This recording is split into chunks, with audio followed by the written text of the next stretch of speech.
I'd like to link the next section on partnership back to the previous one on voices of society. How do we respond to these voices from society? How do we respond to learning that takes place not just in the classroom, but at home and at work and in the wider community? Well, one way that I would suggest would be through membership of the European Centre for Modern Languages. Not that I'm biased in any way. It is a unique intergovernmental institution, and we work with decision makers in member states, bringing together experts from across Europe and beyond to develop innovative research-informed solutions to the kind of challenges we heard from the voices of society. And how does this link then to partnership? These voices are our partners because they shape the work that we do, and we listen to them and take the challenges that they are facing on board. If I were to ask anyone in this audience who knows the ECML well, what comes to mind when they think of the ECML? I hope that many would talk about the warm welcome they receive when they come to GRAZ, when they come into our offices. But I'm also convinced that their responses would all reflect, in one way or another, the partnership model on which our work is based. And when I say partnership, this morning we had cooperation, collaboration. I mean all of these words. The ECML in GRAZ is, as of itself, a relatively small unit, though my boss here keeps reminding me I've actually got a very big team. We have a small number of staff, but we work in partnership with the wider languages community. And everything we do to promote language education is done on this basis. Now 4 of our key partners, our mothership in Strasbourg at the Council of Europe, our host city here in Graz, one of our founding and largest member states, France, and our professional network of international non-governmental organisations working in the field of language education will share with you what that partnership, that collaboration, that cooperation with the ECML means. I don't want to preempt their words, but I will come back at the end to try and capture the key messages.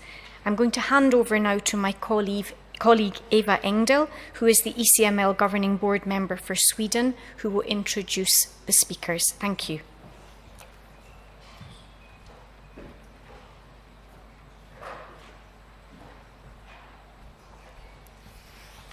Thank you, Sarah, and good morning to all of you. We're going to listen to 4 different speakers during this session, and I have the privilege to introduce them to you. I'm going to start with the first speaker, that is Sjur Bergen, and he is head of the Education Department within the Directorate of Democratic Citizenship and Participation of the Council of Europe. To start with, he focused on higher education policy, but later on that led him to various areas of education policies. He represents the Council of Europe on the Bologna Follow-up Group and Board. He also chaired the Bologna Group on qualification frameworks for 5 years, and now he co-chairs the new group on structural reforms. He has also been a member of the editorial group for the Council's white paper on intercultural dialogue and is the main author of the Lisbon Recognition Convention, as well as of recommendations on the public responsibility for higher education, academic freedom and institutional autonomy, and ensuring quality education. Sjur Bergen has been the editor of the Council of Europe Higher Education series, as well as of many articles on various aspects on higher education policies. His latest publication is Reimagining Democratic Societies. The floor is yours.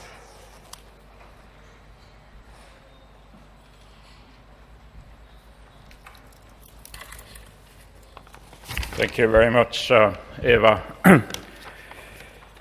I know that we're at the European conference, But being in a Jesuit university, exactly almost to the day 1 year after the election of Pope Francis, I can't quite resist the temptation to take Argentina as my starting point. I don't know how many of you actually know Mafalda. Mafalda is a 6-year-old girl, or 7 maybe, and she has been 6 or 7 for the past 4 decades. So she can see she's a cartoon character created by Kino. But she's also faced with this right to transition the first school day. And on the evening before, one of her friends says, "Aren't you really excited? Tomorrow we start school." And she says, "Yeah, but I'm very sad to have to give up a lifetime dedicated to ignorance." Now, those of you who know Mafalda, of course, will know that this is not to say that non-formal education is not important. It is said with a solid dose of irony. Now, my role here today, representing the Education Department in the Council of Europe, is to try to link language policy and language practice to our overall education program, to try to say a few words about the role of the European Centre for Modern Languages, and then to wrap up in time. A health warning, I'll try to switch a bit between languages. If you preach multilingualism, you also have to try to practice it. But I'll start in English. And I'd like to start by asking you a simple question. Who in this room is in favor of high-quality education? Well, a slight majority. Who's against? None. So most of you are either indifferent or asleep. Now, but the second question would be, if you're in favor of high-quality education, what are you actually in favor of? Because when we talk about quality education, there's probably not a word that pops up more frequently in public debate. The assumption is that quality is something that's defined, it's out there, and all you have to do is to achieve it. In the Council of Europe, we believe actually that if you want to do something well, if you want to know whether you're doing well, it actually helps to know what you're trying to do in the first place. So we put out a recommendation on quality education.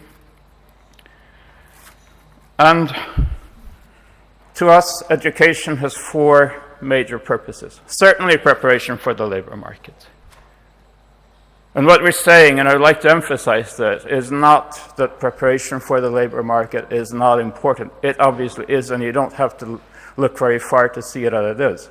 What we're saying is preparation for the labor market, however important it is not the only purpose of education. And if you look at public debate today, you could actually be led to believe that education has no other purpose than this.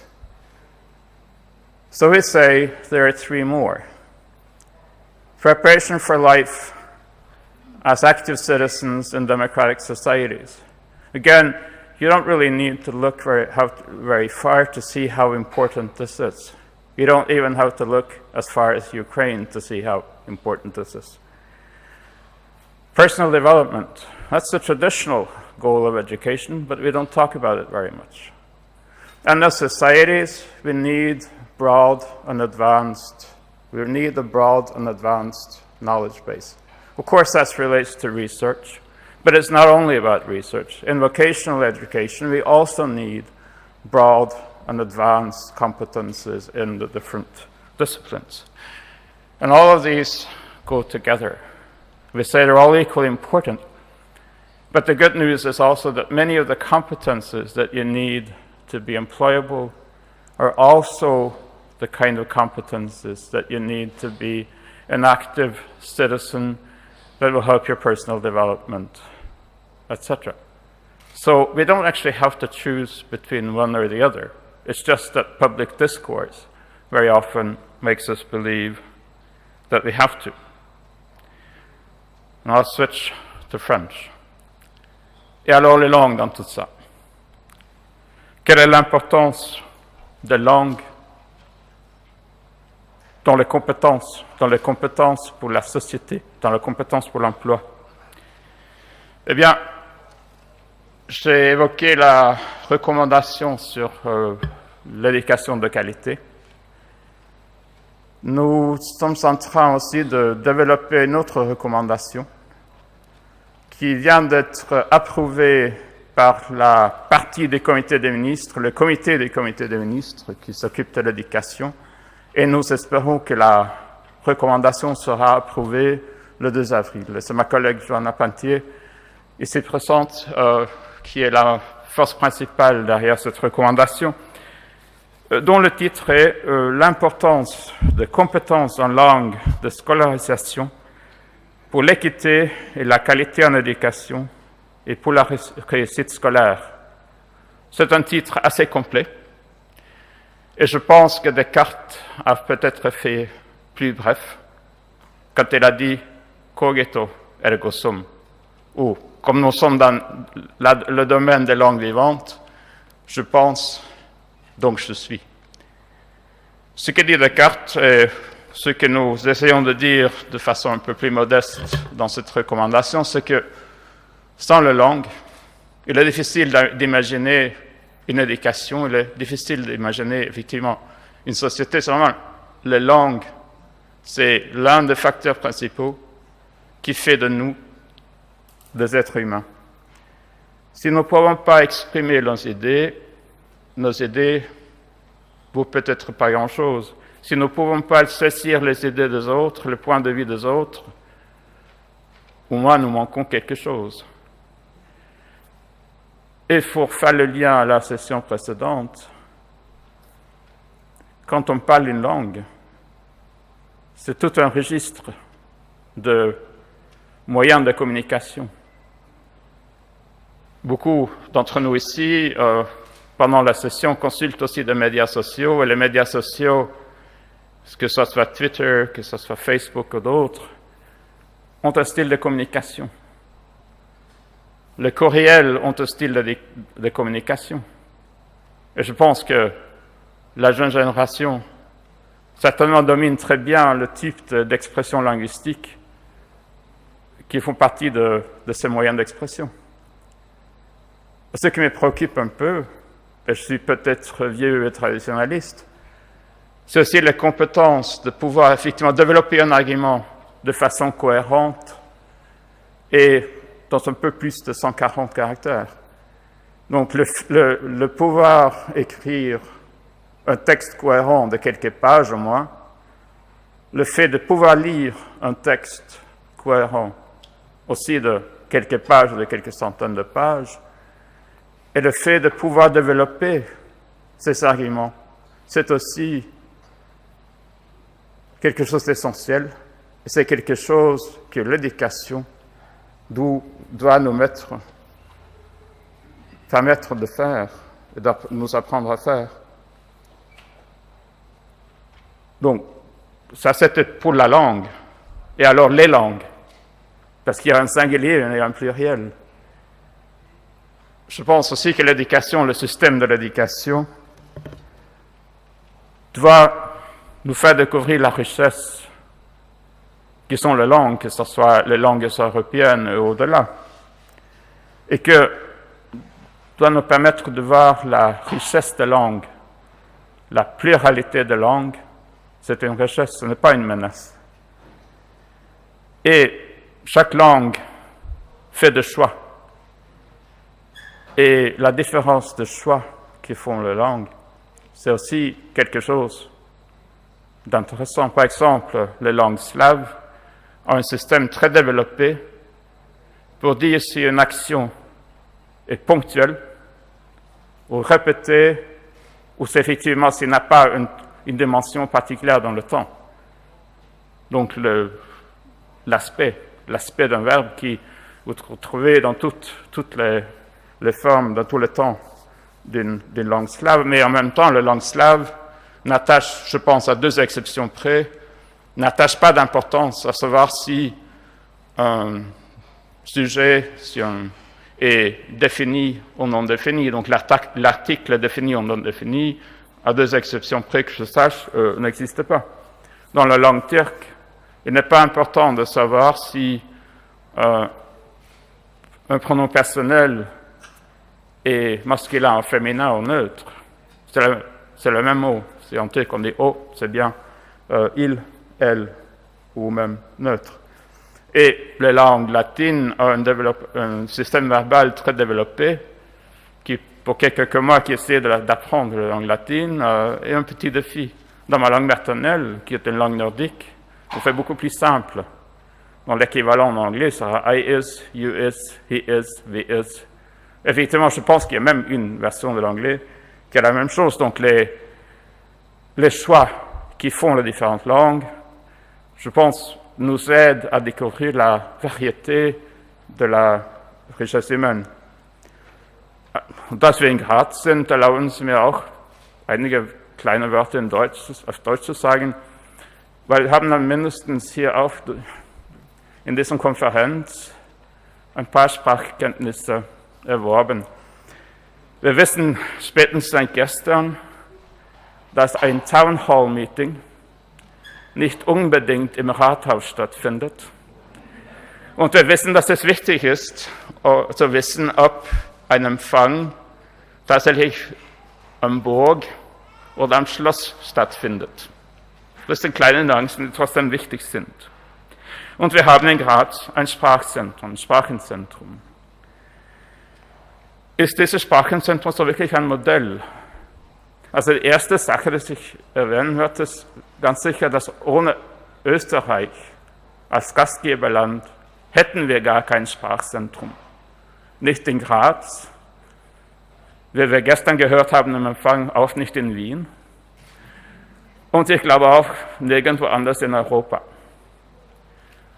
Die Rolle Österreichs als Gastgeberland ist ganz einfach fundamental. Now I'll switch back to English. What is the relevance? What can we learn from the European Centre for Modern Languages?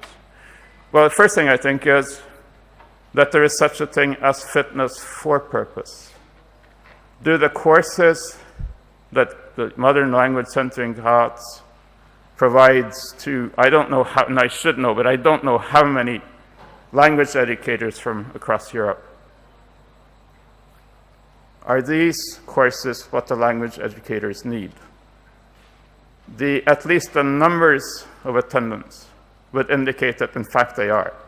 And that in fact, in this way of working, the European Centre for Modern Languages is in fact a model that we can be proud of. And I am proud, as responsible for the Education Department, I am proud of the European Centre for Modern Languages, as I am proud of our other parts of the education program.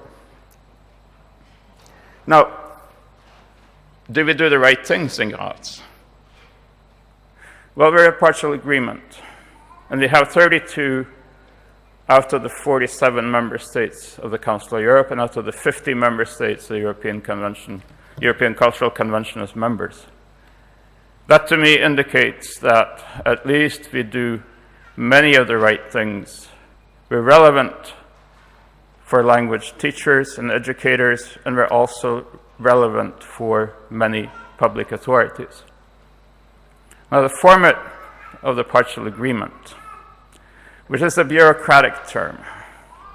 It is a bureaucratic term for saying you can participate if you want to, but you don't have to, even if you're a member of the Council of Europe.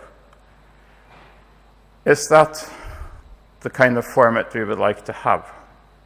Well, it has allowed us in Graz to do things that we probably would not have been able to do within the ordinary education program. The European Centre for Modern Languages has a much stronger track record in providing courses than any other part of our program, with the possible exception of the Pestalozzi program, and you heard Josef Huber yesterday. I'm not sure we would have been able to develop this kind of activity within the ordinary budget and the ordinary program. The partial agreement is a wonderful instrument in times of economic expansion because it's relatively easy to set up. And if there are people here who are in on setting up the partial agreement, they will probably kill me because it was not easy. But it was not as difficult as setting up a whole new international organization. The downside of it, of course, is that in times of economic crisis, it is also much easier to withdraw from a partial agreement than to withdraw from an international organization.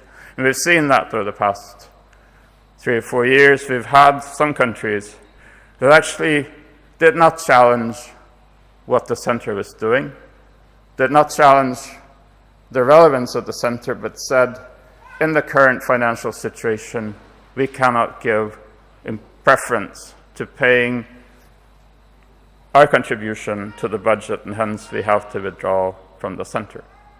We, from our side, while we understand those concerns, we disagree with the priorities, and we would do our best not only to bring back the countries who left, but also to bring in the other countries. Now, let me end with an illustration, and I'll resist the temptation to lapse into my native language, although I see some countrymen smiling. I go back to my roots. These people are Vikings.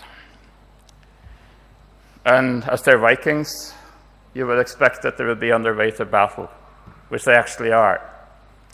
They're on their way to one of the crucial battles in Norwegian history, which took place on July 29, 1030, and it was actually a civil war. But the important part here is not that they're on their way to battle. I use this to illustrate two things. And the key is in the caption beneath, which says, "På hver sti drev det folk," which means that there were people drifting along on every pathway. Think of these not as Vikings on their way to battle, but as learners.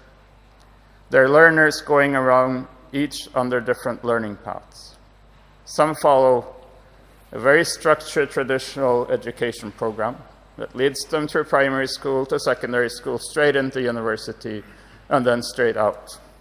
Others follow perhaps a more circuitous path and may combine elements of formal education with non-formal learning paths, and some may even follow non-formal learning paths in their entirety. But they're on the way to the same goal, and they will eventually get to the same place. But you can also think of these as speakers of different languages. And you can think of these as following different language routes, who express their ideas in different ways, who may need pathways between those different paths as interpreters to communicate, but they're also on the same way. And where are they heading? I hope that they're heading toward education. And I'll end by giving you my favorite quotation on education, with apologies to those of you who heard it before. It's not a European quotation. The Chilean sociologist Eugenio Tironi, who wrote a book called El Sueño Chileno, The Chilean Dream, said, if you want to know the answer to the question, what kind of education do we need? You need to answer another question, which is, what kind of society do we want? Now, I would hope that that society would be a society in which education prepares us for life and not only for work, where education develops our personalities, and a society in which we are not limited by the horizons of our native language, but where, in fact, we get to the point where apparently the answer that a European received in Africa, where the European was astounded by the fact that while his interlocutors spoke to him, and I can't remember if it was in English or French, between themselves they very easily switched into other languages. So after a while he burst out in exasperation and he said, but are you all bilingual? And they replied to him and says, no, not at all. It's very rare here to find someone who speaks only 2 languages. Thank you very much.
I can tell you, as the former Vice President of Human Resource at Austro Microsystems, we had very often the problem to bring people, qualified people here to GRAZ and it was a little bit difficult in the very beginning, in the first years, to have something like a support of international atmosphere and multi-language atmosphere here in Graz. And I remember quite well that it was very often necessary to make a little bit of advice for, as I always said, we are on the sunny side of the Alps, to make quite a little bit of an understanding where is Graz and what we can offer. So I'm happy that the city of Graz is doing more and more to support multi-linguistic questions. So we did about, now I'm not any longer at Austro Microsystems, but I have a small function also in the city of Graz, and we did an analysis about 1.5 years ago, a detailed analysis. What needs do we have as City of Graz to support multi-linguistic question status here? First, what needs do we have, and as a step before, what we are doing, what offer do we have in that questions? And I can tell you that we have quite some multi-linguistic steps what the city of Graz is already offering for the people here as a special information material or to have a multi-linguistic website and all that, but it's I'm sure not enough to do for having a good broad basic for multilinguistic needs. So we are working especially in that departments where we have most contact with people who need an international, a little bit more multilinguistic support. This department, especially social department, where you have a lot of everyday contact with people, not usually with people needing to talk in their language for, let's say, English or French, but to have a very, very exotic languages like Romanesque or Urdu or Farsi. So it's sometimes difficult to support people, or very, very simple to understand people in their language and to find a possibility to communicate. Social department, health department, very simple. People who are working in foreign restaurants, for instance, where we have some needs to explain what we need as a quality standard here, or health department or youth department, where people are coming from very foreign countries, countries with very special languages, where we need to communicate. And so we did a detailed analysis. What do we offer already? And what are we able to increase, to make better, to develop as a city of Graz? We are doing quite well. So not only in co-financing the center, but also more and more in the content. I'm happy that the center is here. I'm happy that we are able to have an international conference for all that questions here. And I'm looking forward for having the discussions then afterwards here. Thanks a lot. Thank you.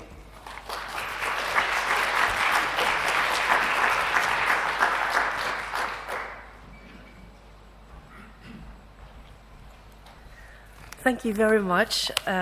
I must say it's interesting to hear how you work here in Graz, how you work with languages and culture, and how you try to promote it. It seems like everybody is interested in it, and you try, not only one, but everybody tries to promote it. I think that more cities should be like Graz to promote languages and culture. Thank you very much. The next speaker now is Xavier Nos. and he has been General Delegate for the French language and the languages of France within the Ministry of Culture and Communication, General Delegate to the French language and the languages of France for 10 years, and before that, Director of Cultural Cooperation at the French Ministry of Foreign Affairs for 2 years. Chevalier-Noz studied at the École Normale Supérieure, from where he graduated in arts 1975. After that, he has spent most of his career in the field of cultural diplomacy, being French attaché in New York for 4 years in the 80s, and culture counselor at the Embassy of France in Rome for 5 years, and then in London for 3 years, where he at the same time established the French Institute in the UK.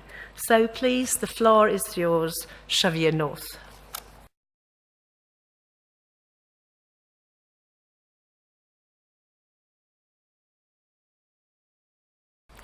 Thank you very much. Merci beaucoup, Madame la Présidente. Vous m'avez invité à présenter la vision française du CELV.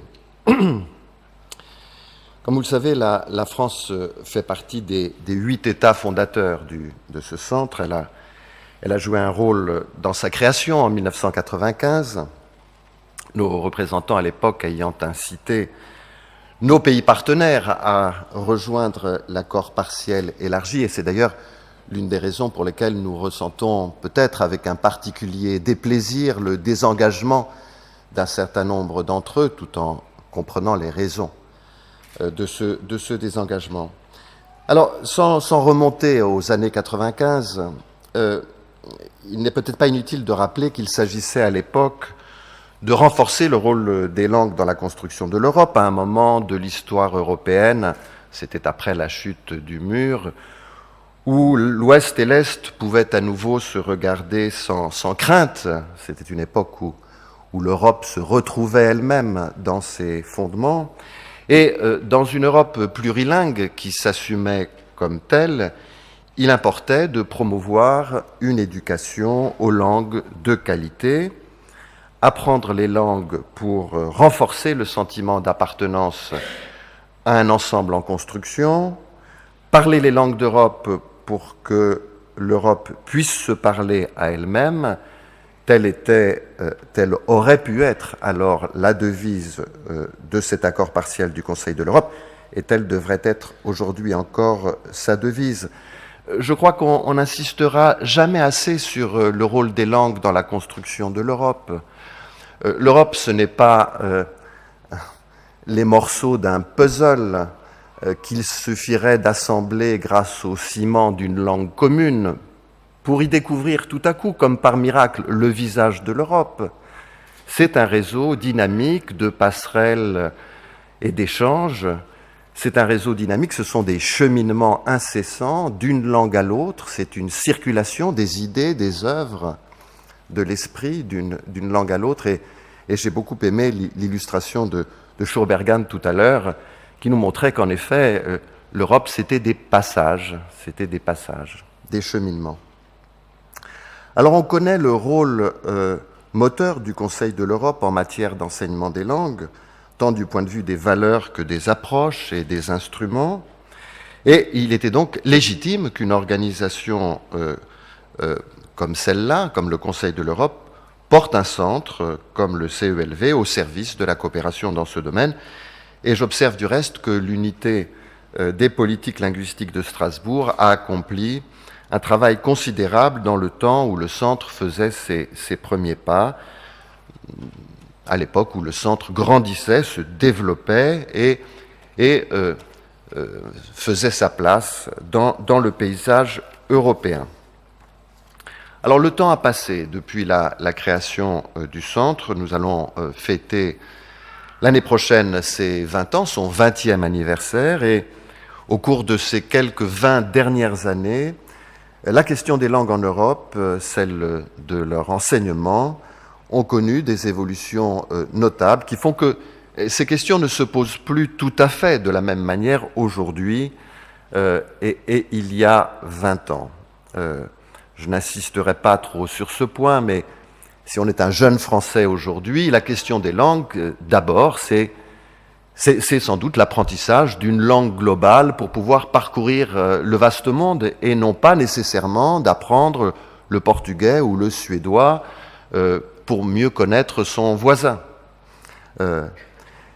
C'est un des paradoxes de la construction européenne.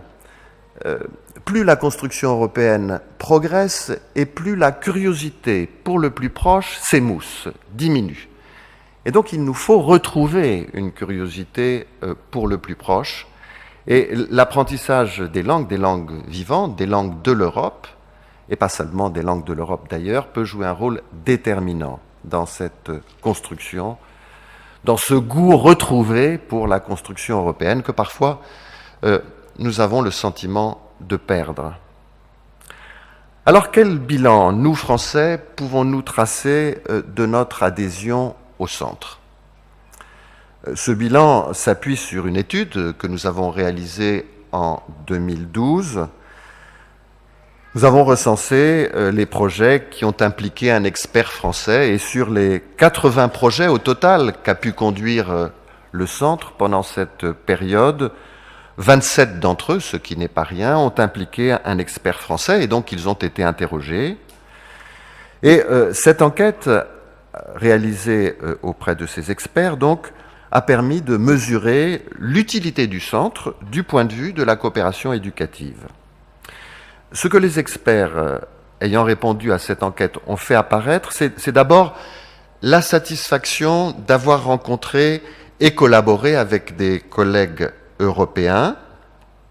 Ce peut être d'ailleurs une fin en soi si l'on considère que la constitution de réseaux, le réseautage, networking, est essentiel pour la coopération éducative. C'est aussi d'avoir découvert les valeurs du Conseil de l'Europe dans le domaine de l'éducation aux langues, c'est un point important. En d'autres termes, ces collaborations les ont aidés à penser leurs pratiques, à les réfléchir, à mieux les penser. Une donnée très intéressante qui est apparue dans cette enquête, c'est que la conscience d'un espace européen de l'enseignement, de la recherche et de nouvelles possibilités de partenariat en Europe ont été évoquées par près des 2/3 des experts. Et alors sur un plan plus personnel, je dirais sur un plan plus individuel, entre la moitié et la quasi-totalité des experts qui ont répondu à cette enquête ont déclaré que leur participation à un projet du CELV avait été un élément de valorisation de compétences et de motivation au cours de leur carrière. Ces projets ont donc joué un rôle très important dans le développement de leur carrière. Et d'autre part, ils ont indiqué que ces projets leur avaient permis, à leur tour, d'impulser de nouveaux projets. Donc il y a un effet démultiplicateur au sein de leur institution. Et alors, concernant la diffusion des travaux, la majorité d'entre eux ayant répondu déclarent avoir mis en place une, voire plusieurs actions de diffusion en France et à l'étranger, des résultats de leurs projets, mais la diffusion de ces travaux reste un domaine qui doit être amélioré. Alors pour autant, cette étude ne dit rien ou pas grand-chose sur les effets perceptibles du programme de travail du centre, sur les pratiques d'enseignement des langues en France même, sur les réflexions en cours dans notre pays, sur cet enseignement. Autrement dit, cette enquête nous dit très peu de choses sur l'impact réel des travaux du centre sur les pratiques éducatives dans notre pays. Alors je crois qu'il faut bien comprendre aujourd'hui, pour apprécier la position française à l'égard du CELV, quel est l'état d'esprit de nos responsables publics sur ces questions. Nous sommes dans une période, il faut le reconnaître, d'interrogation sur l'efficacité de notre propre système éducatif. La France, comme vous le savez, n'est pas bien placée dans le classement PISA. 150 000 jeunes Français sortent chaque année du système éducatif sans avoir les compétences de base. 150 000 jeunes Français sortent du système éducatif sans avoir les les fondamentaux, les compétences de base. Vous avez aujourd'hui en France, on ne le sait pas assez, 900 000 jeunes Français qui sont en déshérence, c'est-à-dire qui ne sont ni dans l'emploi, ni en formation, et qui ont perdu toute espérance d'avoir un jour un emploi. C'est donc une situation d'urgence, c'est donc une situation préoccupante, et c'est à l'aune de ces urgences qu'il faut apprécier les inflexions que notre pays doit donner à notre système éducatif, et c'est la raison pour laquelle a été adoptée l'an dernier une loi sur la refondation de l'école dont on attend des résultats. Cette loi comporte d'ailleurs un certain nombre de dispositions relatives à l'apprentissage des langues. Il y a donc une préoccupation, et une préoccupation de fond sur l'impact de nos investissements en général sur les pratiques, sur la capacité de ces investissements à transformer les pratiques. Et c'est dans cette perspective donc que nous apprécions notre contribution, il nous faut apprécier notre contribution aux travaux du CELV.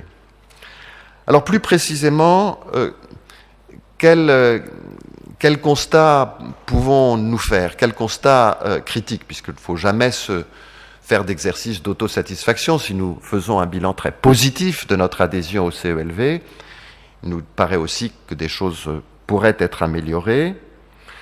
Il nous semble par exemple que les publications du centre devraient être mieux valorisées dans le milieu académique universitaire, au-delà des acteurs mêmes du champ de la didactique, c'est-à-dire au-delà des enseignants, des éditeurs, des politiques.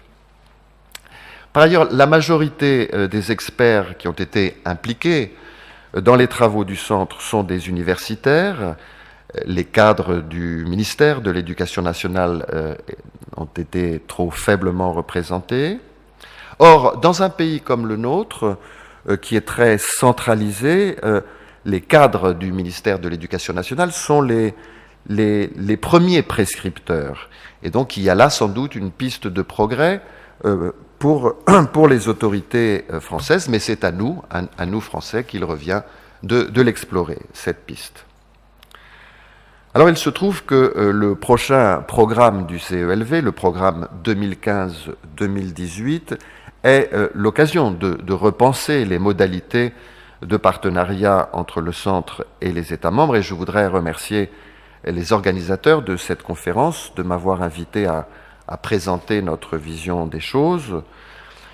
Plus que jamais, il nous paraît indispensable de prendre appui de façon explicite, de façon conséquente, sur les besoins exprimés par les différents pays, sur les besoins exprimés par chacun des États membres. Ce n'est pas une idée très originale et ce n'est même pas une idée très nouvelle, mais c'est une idée qui fait son chemin. Elle a gagné en importance, je crois, dans le contexte récent de désengagement de certains États membres. Et je crois qu'il faut s'en persuader aujourd'hui. C'est de la capacité du centre à traduire les besoins des États membres en orientation pour son prochain programme que dépendra, dans une large mesure, la capacité du centre à convaincre les États membres de sa valeur ajoutée, du retour sur investissement de leur contribution financière. Et dans cet esprit, je voudrais saluer l'initiative de la directrice exécutive du centre, qui a récemment lancé une consultation à ce sujet auprès des représentants nationaux au sein du comité de direction du centre, parce que leur contribution pour la définition des axes du futur programme est tout à fait fondamentale, en relation directe avec les besoins reconnus dans les États membres. La question de savoir si les autorités éducatives doivent ou peuvent répondre directement au futur appel à projet se pose. Si l'on envisage, comme nous en exprimons le souhait, de mieux prendre en compte les besoins des États membres, il peut sembler légitime d'ouvrir le prochain programme à des projets émanant directement des autorités éducatives de certains pays, sans pour autant renoncer aux projets présentés par des experts en leur nom propre. Et une piste évoquée à ce sujet pourrait consister à proposer un projet, d'ailleurs dans le cadre d'une coopération avec un autre État confronté à des difficultés ou à des questionnements analogues dans le domaine des langues étrangères ou de la langue nationale, c'est-à-dire à promouvoir des projets, je dirais, binationaux dans leur origine, mais qui seraient ensuite mis au service et partagés par les différents États. Enfin, une autre question qui a fait l'objet de nombreux débats en France, et tout récemment, je crois, lors d'une réunion qui avait été organisée à laquelle Madame la directrice était présente, une autre question qui a fait l'objet de nombreux débats a consisté à se demander si il ne fallait pas, pour donner une plus grande ampleur, une plus grande efficacité à l'aide apportée aux États membres par les experts du centre, ne consisterait pas à mieux adapter les produits élaborés par le centre aux différents contextes nationaux, locaux, afin de permettre une meilleure diffusion de ces produits. Cette question revêt une importance particulière dans cette dernière année du programme en cours, où la diffusion de ce qui a été réalisé, je crois que le centre peut être fier de son bilan, où la diffusion de ce qui a été réalisé compte autant, peut-être tout autant, que l'élaboration du nouveau programme. En conclusion, je rappellerai le principe de toute coopération. Il s'agit de faire mieux à plusieurs ce que nous pouvons faire seuls. C'est une chose que nous, Français, nous avons parfois un peu de difficulté à faire. Je le reconnais bien volontiers. Le multilatéral n'est pas nécessairement notre fort. Nous sommes sans doute plus à l'aise dans des coopérations bilatérales, c'est-à-dire que nous arrive parfois d'avoir une forme de réticence à partager. Et c'est la raison d'ailleurs pour laquelle notre contribution à une organisation multilatérale est importante aussi pour nous Français, pour mieux nous apprendre à nous-mêmes à partager, à confronter et à faire à plusieurs ce que par ailleurs nous pourrions faire tout seuls. En d'autres termes, notre pays reste très attaché au centre comme à un outil au service de l'Europe de l'éducation. Il est porté par la conviction que la mission première de ce centre est de travailler au plus près des besoins et des priorités des États membres dans des situations où des urgences nous assaillent au quotidien. Et donc, notre pays attend de l'avenir, attend du centre la réalisation de cette mission pour une meilleure coordination et pour une contribution que nous apprécions tout particulièrement aux travaux du Conseil de l'Europe, qui eux-mêmes jouent un rôle très important pour la constitution, pour la construction d'une Europe de la culture qui est fondée sur des passages, des transferts, des traductions, une confrontation incessante des langues dans un vis-à-vis permanent. Je vous remercie.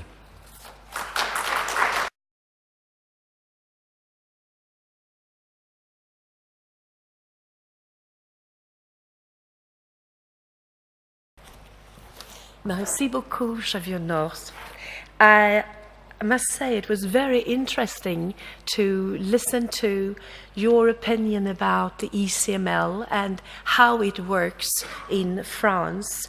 It was very encouraging to listen to the report that you have done that shows that the experts that come here find the workshop so interesting, that it's motivating and gives great value. And that's good for ECML, I think. And now I would like to introduce the next speaker, and that is Professor Dr. Bernard Rischoff. He studied English in Slavonic languages at the University of Münster, and then he continued his studies at the University of Alberta in Canada, where he got an MA, and at the University of London, where he got a PhD in linguistics. Since then, his research focus has been on EFL methodology, applied linguistics, and second language acquisition, as well as technology-enhanced language learning. For 5 years in the 90s, he held a professorship in technology-enhanced language learning at the University of Education in Karlsruhe, where his research focused on aspects of second language acquisition. Right now, Bernard Rischoff holds the chair in Didactics and Applied Linguistics in the Institute of Anglophone Studies at the University of Duisburg-Essen. Thank you. His research and development focuses on aspects of e-learning and virtual learning platforms, as well as the use of digital media tools for language learning. He has been involved in a number of European Union projects and contributed to various Council of Europe activities as well as ECML projects. Right now, Professor Rischoff is the president of the International Association for Applied Linguistics. The floor is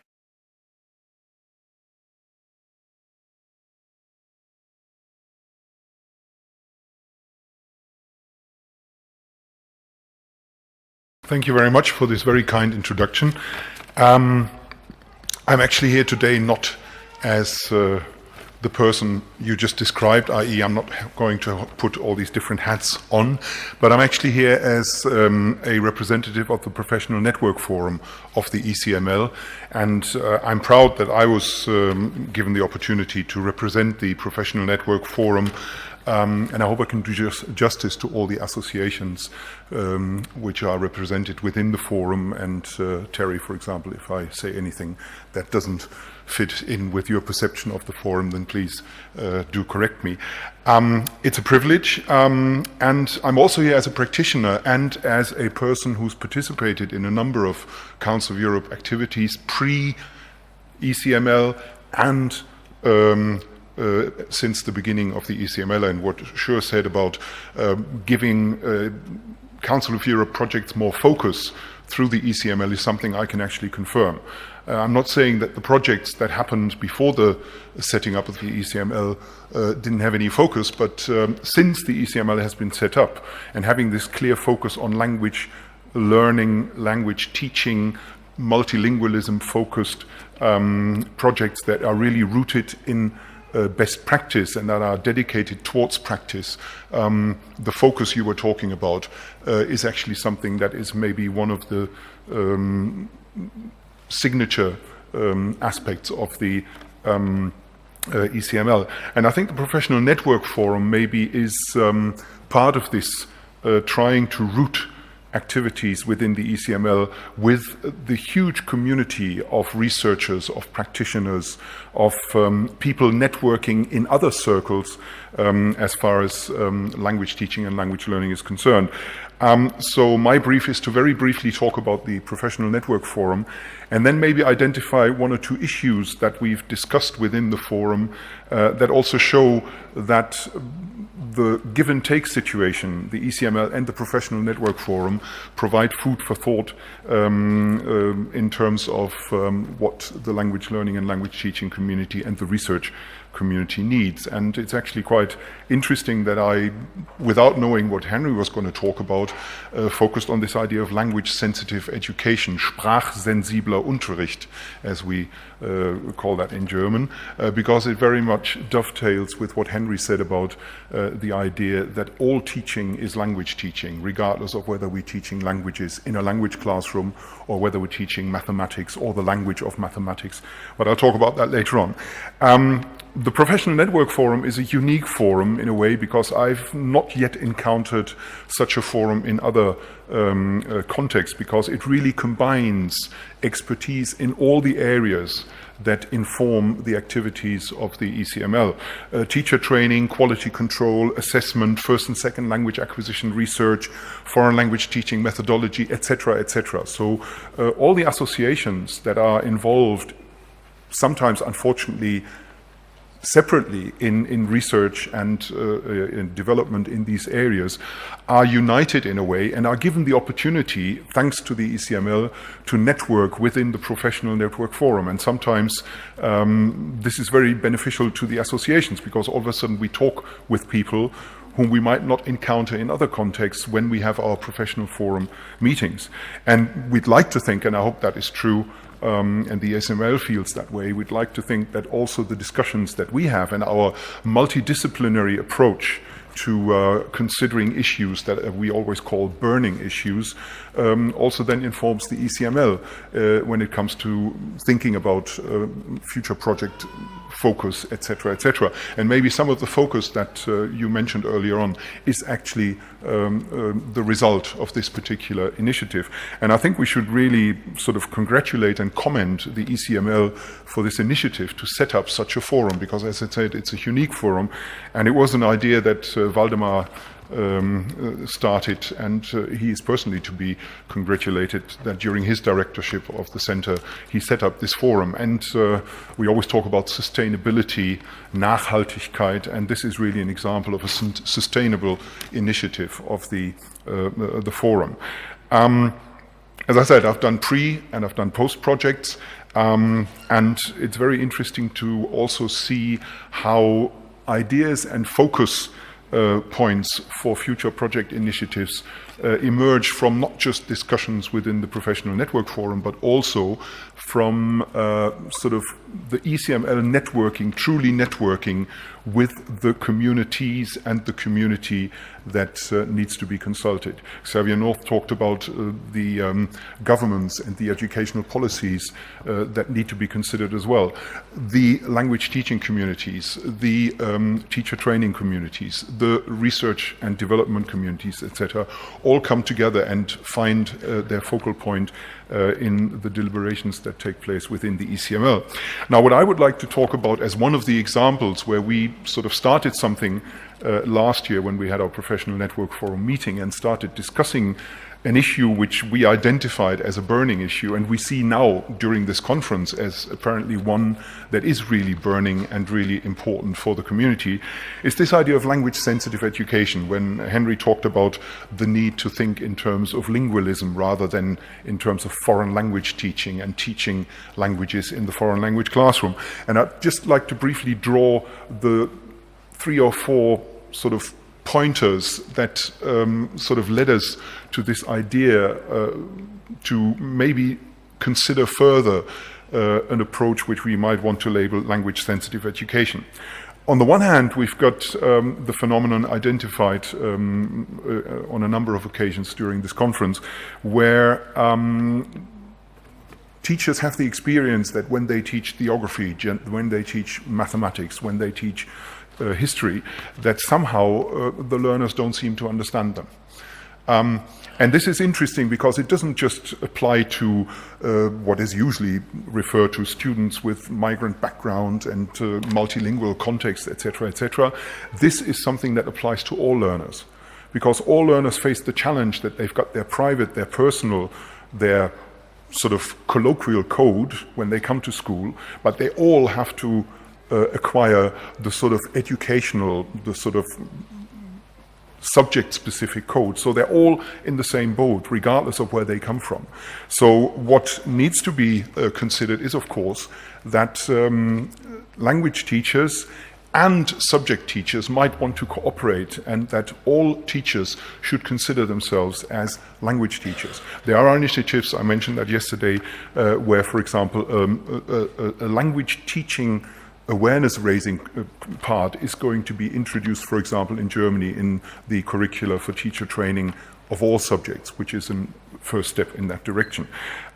So all languages, subject-specific languages, are in a way foreign to all the learners who come to a geography, history, or math classroom. On the other hand, talking about the language teaching and language learning community, and also talking about a number of projects that were supported and are continuous being supported by the ECML, we have this idea that maybe teaching a subject through a foreign language or through a second language might be a better approach and might reflect let's call it innovative approaches to language teaching, much better than sticking with the traditional concept, we are teaching English in the English classroom, we're teaching French in the French classroom. But thinking about content and language integrated learning is something that has led to a lot of experience in areas that might be relevant when we're talking about teaching language, lingualism, language awareness, linguistic competencies in the widest sense, in the sense Henry mentioned yesterday, in mathematics classrooms, etc. So we've got on the one hand the experience that somehow approaches and understanding of teaching in subject matters needs to be rethought. And we've got a lot of experience, also thanks to the ECML and the kinds of projects in the area of content and language integrated learning, that seem to indicate that teaching a language or integrating subject teaching and language teaching might work better in the long run. Because one thing that research shows, for example, is that students who participate in CLIL classes develop a much better, let's call it awareness, and a much better competence when it comes to learning languages in general. Normally, students who participate in, for example, an English content and language integrated classroom and track then find it easier to actually learn the second or the third foreign language at school. There was a study in Germany, DESI, that actually confirmed this, where students in French classrooms who started in a CLIL track at the beginning of their second language learning career at school had obviously less instruction in French, but performed equally well at the same level when compared with students who had had double the time in French in a traditional classroom.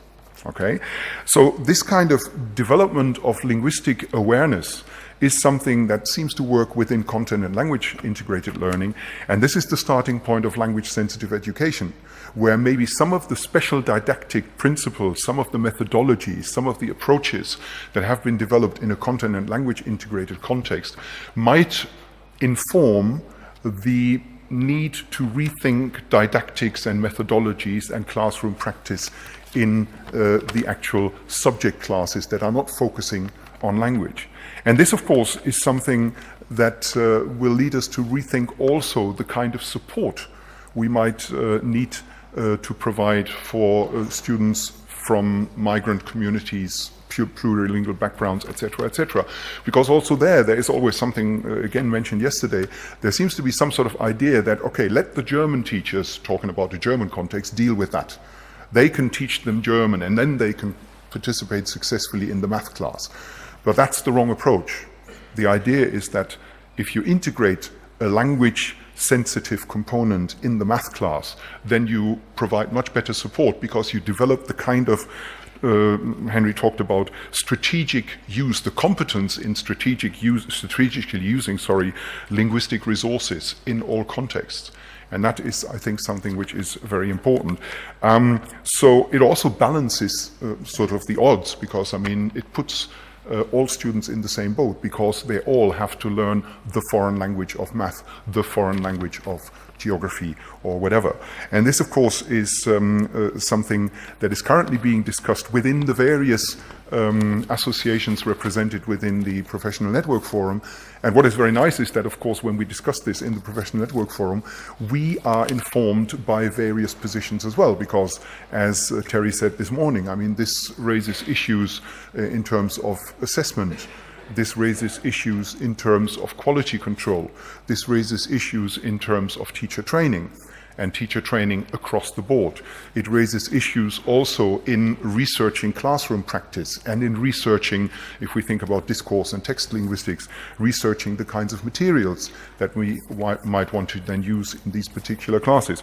So as my brief was to talk about the Professional Network Forum, but also maybe give one example where the Network Forum discusses issues that might then filter into projects and calls for projects. This is the one that I chose because I think it really reflects a number of the issues that we have been talking about here at the conference. Because when we think about plurilingualism, supporting multilingual societies, making sure that learners appreciate that learning English is perfect, but other languages matter as well, and opening their minds for other languages, developing the kind of linguistic competencies that they need in order to be open-minded towards other languages and that make it easier for them to learn other languages, then this approach is maybe one that could provide at least some of the initiatives that are needed in that area. I hope I've represented this idea comprehensively. I hope I've represented the Professional Network Forum appropriately, and I thank you for your attention.